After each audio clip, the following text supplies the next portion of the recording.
Ear infection is one of the most common reasons that parents take their children to see the doctor. An ear infection is a fluid or infection behind the eardrum. There's a space behind the eardrum called the middle ear space. If pressure builds up behind that space, fluid can get into there and the fluid can get infected. But somewhere around 75 to 80% of children end up getting an ear infection before the age of 3.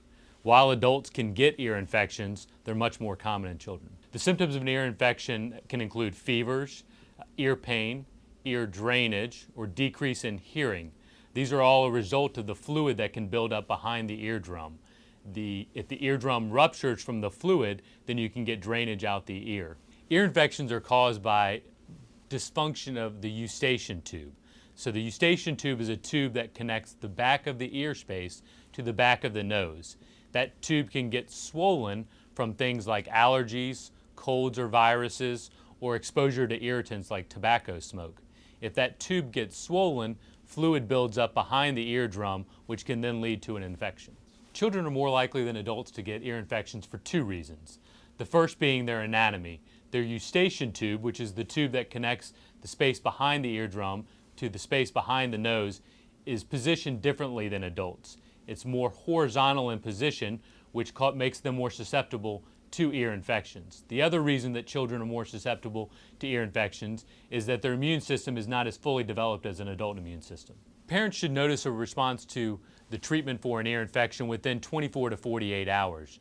If the symptoms persist despite antibiotic therapy after 48 to 72 hours, they should consult their doctor about changing therapy or looking at other antibiotic regimens. Some children continue to get ear infections despite being on multiple rounds of antibiotics.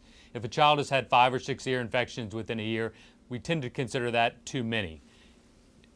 There are other procedures that can be performed that can help decrease the number of antibiotics and decrease the number of ear infections. One common procedure is a very minor procedure where ear tubes are placed into the eardrum. This allows for better aeration of that middle ear space and decreases the need for antibiotics and decreases the number of antibiotics. The ear tubes can also help improve the hearing if the hearing is decreased from the ear infection.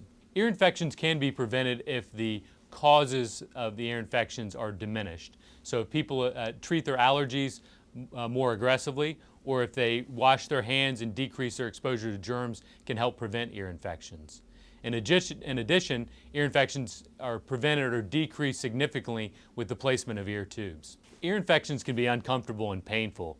If a parent feels like the child is requiring too many rounds of antibiotics, or is having too many ear infections, or is concerned about their hearing, there's a simple minor procedure that can be performed to decrease the number of antibiotics, decrease the ear infections, and improve the child's hearing. Your local ENT doctor can help.